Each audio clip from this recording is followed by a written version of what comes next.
জুলুম এত ভয়াবহ অপরাধ, এত ডেঞ্জারাস বিষয়।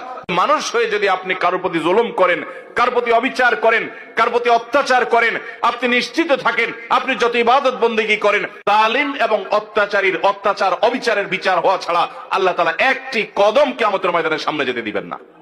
জালিম, অত্যাচারী, অবিচারী, আল্লাহ রাব্বুল আলামিন জালিমদেরকে কখনো পছন্দ করেন না। অনেক লোক আছে দেখবেন, নামাজ পড়ে, রোজা রাখে, হজ করে, দান সাদাকা করে, ওয়াজ নসিহত শুনে, কোরআন তেলাওয়াত করে, তাসবিহ তাহলিল করে।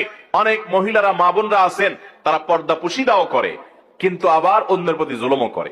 শাশুড়ি তসবিহ হাত থেকে নামে না, কিন্তু ছেলের বউর উপর অত্যাচার করে। নিজের মেয়েটার শরীরটাতে তাও দেয়, আর আরেকজনের মেয়েকে পুত্রবধূ করে আনছে, তাকে খাটাতে খাটাতে পাগল বানায় ফেলায়। নিজের মেয়েটার কোনো দোষ চোখে পড়ে না, কিন্তু পরের মেয়েটার শুধু দোষ না, গুণটাও দোষের মতো দেখে। অনেক শ্বশুর আছেন, কপালে দাগ পড়ে গেছে সিজদা দিতে দিতে, কিন্তু জুলুম করেন, নানাভাবে জুলুম করেন।